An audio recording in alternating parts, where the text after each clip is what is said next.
Hi there, I'm Manav Sinha. Now what happens when you have India's favorite SUV in your lineup, the Hyundai Creta, but you still want to turn things up to 11? Well, what you get are two things. First, it's called the Hyundai Alcazar, and second, you get a problem on your hands. You see, you already have a car that everybody loves, it's exceptional value for money, so how do you take it further? How do you differentiate it? Well, Hyundai has taken a second go at that formula, and I've got it with me right here with absolutely no practice of walking backwards. Ladies and gentlemen, this is the new Hyundai Alcazar, and I'm here on the lovely roads of Udaipur to find out if they've finally cracked the code.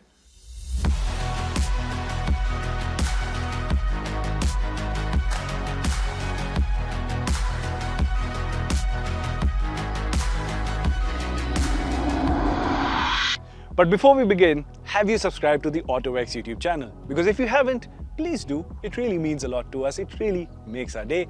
Hit that bell notification icon, like this video, tell us in the comments what you think of the car, share it with your friends. You know what YouTube likes. Please give us that. It means a lot. With that, back to the video.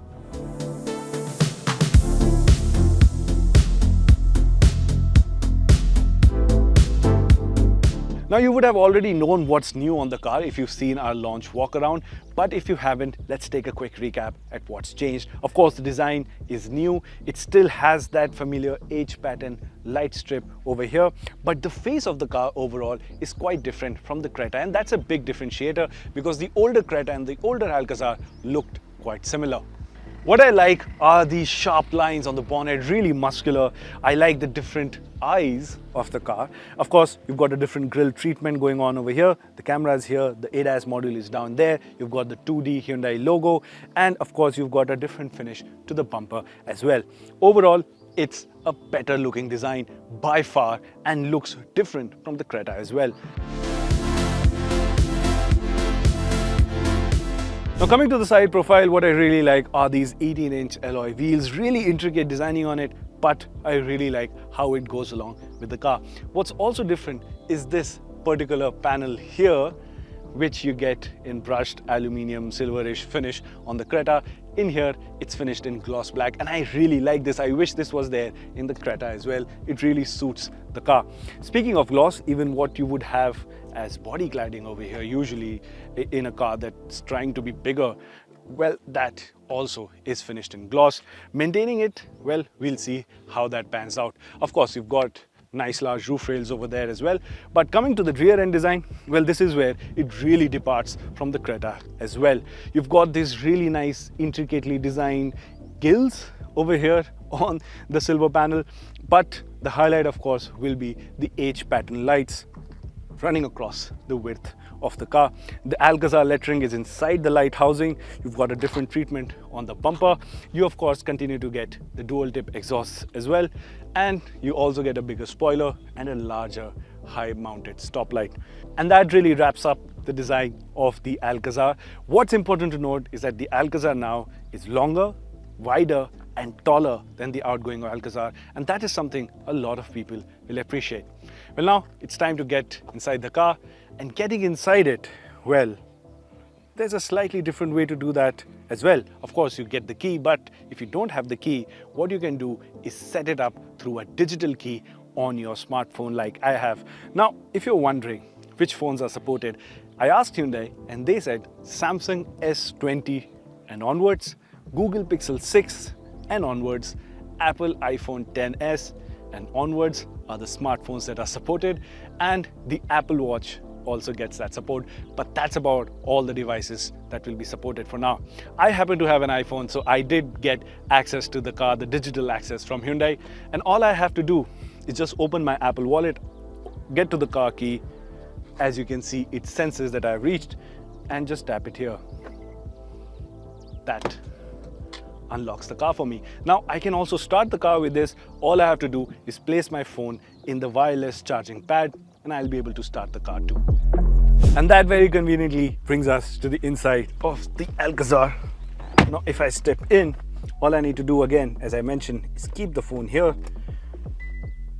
The beep says that the authentication is successful. I can start the car. there we have it. As you can see, as I've started the car, my seat is adjusting. I'm just going to turn that off. And that's because you get electrically adjustable seats in the Alcazar. But you got that before too. What's different now is that both of these seats are electrically adjustable, and the driver also gets memory function for the seats, 2 settings to save per their customization, and I think that's a good touch. Now let's talk about the overall interior. Well, the cabin is identical to the Hyundai Creta, but there are a few changes here and there. The first one, of course, is the color scheme across the cabin. I really like this. It really looks premium in person. And what's also different is this panel right here in the middle. This is now all touch based, although it still has a few buttons here and there. You still get the dials, thankfully, as opposed to the all button layout that you get in the Creta. The second thing that's changed is this brushed aluminum finish on the center console. Again, this is also a change I like, and these small changes combined make for a cabin that feels a bit more plush. The highlight, of course, continues to be this display setup. Looks like a seamless display, but it's actually not. It's a combination of two 10.25-inch displays. You have the digital instrument cluster. Of course, it has the same layout, the same themes and everything going on, and you have the infotainment system as well. The touch response, again, just to reiterate, is really nice. It's a properly top quality panel. It does support Apple CarPlay and Android Auto. However, as is the case with other Hyundai cars, you do not get a wireless setup, so you still have to carry a USB cable, that too a USB-A cable, to run Apple CarPlay, and that is something Hyundai really needs to fix now, because wireless Apple CarPlay and Android Auto have made their way to much more cheaper cars as well. Speaking of ports, well, you of course get the USB port, you get a USB-C port, you get wireless charging as I mentioned before, and you get a lot of places to keep your stuff, a couple of cup holders, bottle holders. This is a very nice cabin. I'm not going to spend a lot of time here. This is pretty similar to the Creta, if only better, and that should tell you everything you need to know about the cabin. The big change though comes at the back, so let's get to it. Now coming to the rear seat experience, usually I would sit over here so that I can give you an idea of space by setting the driver's seat as per my height, which for reference is 5'10". But why have I sat here? Because I can adjust the seat from the back as well and still give you an idea of space. You see, with the new Alcazar, you get these two buttons over here, which let you electronically adjust the position of the front passenger seat. All right, I've lined that up with the driver's seat, and you can see the amount of space I have on offer. I can really put my feet under the seat, stretch out. Of course, I can recline the seat if required. Overall, it's a very comfortable place to be in. I get drop down armrests. I also get adjustable under thigh support, and the seats have these wings so that if you sleep, well, your head is not bouncing around everywhere. You also get this nice tray with a pop-out cup holder in it as well. It's not very big, but it should get the job done. It's got this rubberized indentation inside it so that it can hold your iPad if required, and it can hold up to 3.5 kgs is what Hyundai says, so it should be fine for your meals or for your laptop as well. And that's not it. The rear cabin experience has really been pushed to the next level with a lot of new features, and that also include ventilated seats for the rear passengers. Now that's a really nice touch. You also continue to get these blinds as well, and this massive panoramic sunroof, which is a nice touch. Last but not the least, you have a place to keep your phone right here, which also doubles up as a wireless charging pad, along with two USB cables at the back as well. Now, one thing that needs to be mentioned is that earlier in the 6-seater version of the Alcazar, where you had captain seats, you had a center console over here, which is now gone, which should make space for you to hop onto the back if required. Speaking of which, let's do that.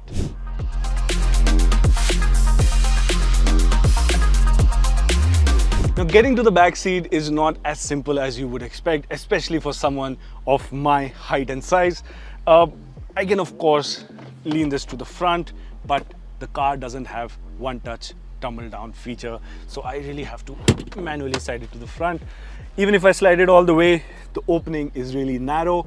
I wouldn't want to even try that, so I put the seat back up, but I'm going to leave it slid down all the way to the front, and you'll see why.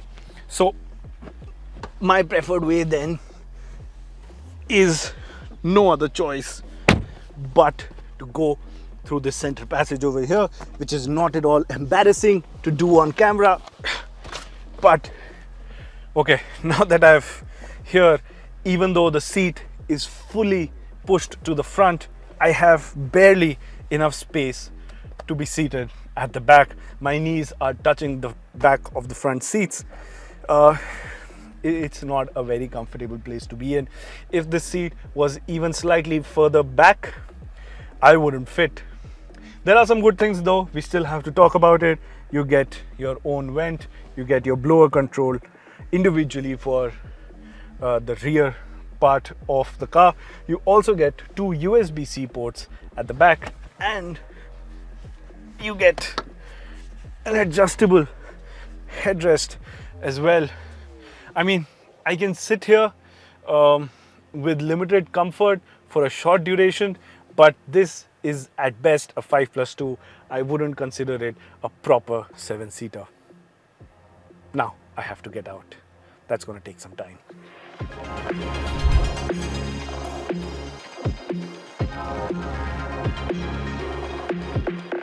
Last but not the least, let's talk about the boot space, for which I have to manually open this because this is not electrically opening, which again is something that should have been added to the Alcazar. But talking about the boot space, good thing is you get a tow hook and a light. The bad thing is, well, the space is quite limited with the rear seats up. Like I mentioned, it's more of a 5+2 and not a proper 7-seater, because when you put these two seats up, well, we have our cabin bags.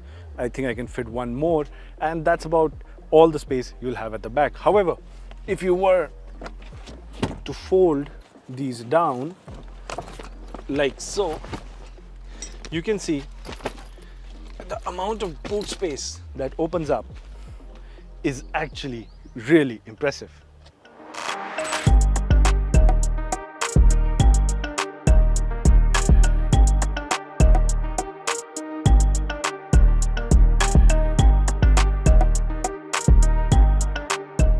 Now let's talk about the driving experience of the Hyundai Alcazar, and to appreciate it, all you have to do is go to sport mode, switch to manual and floor the throttle. Well, it's no sports car, but for the size of the car and the amount of people and luggage that it is capable of carrying, it's a quick car by every standard. Now, just to be clear, the variant that we are driving today is the one that gets the 1.5 litre turbocharged petrol engine, and it is coupled with the DCT transmission. Now, that drivetrain I have loved in the Hyundai Verna, I've loved it in the Hyundai Creta, and now it shows its charm once again in the Hyundai Alcazar as well. 160 horsepower on tap makes this a properly powerful car, and this transmission is pretty quick as well. And all of that combined makes it a car that you can have fun in without a doubt.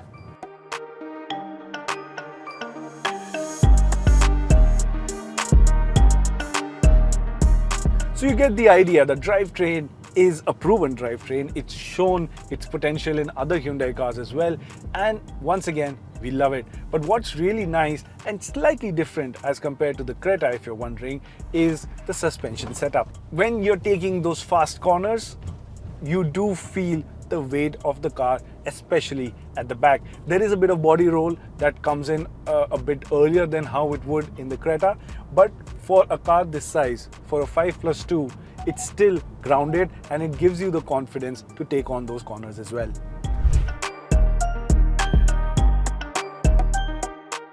And remember when I mentioned that the car just feels a slight bit more heavier? Well, if you are tackling bad roads like I am right now, that is where the finesse of the Hyundai Creta is not there at that level, because even though the car's taking everything, like there's really no complaints with it, but you just are aware that the car has a bit of weight on its side. Having said that, that's just the feeling of reference from driving the Hyundai Creta. For the Alcazar all by itself, it is actually a very good suspension setup which can take good and bad roads with ease.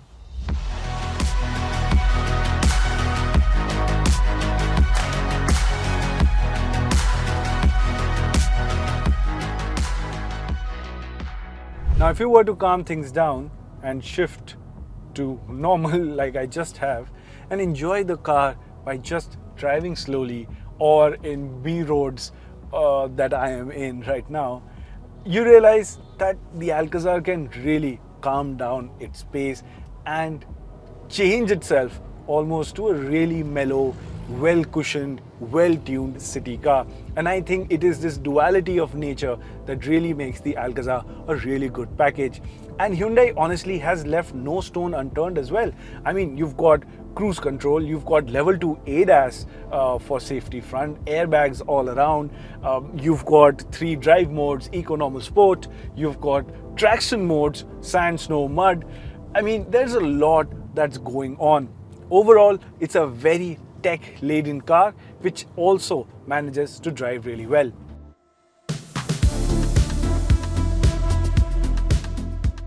So I started this video by raising a simple question: whether Hyundai has finally cracked the code to make the Alcazar a success like the Creta has been in its segment.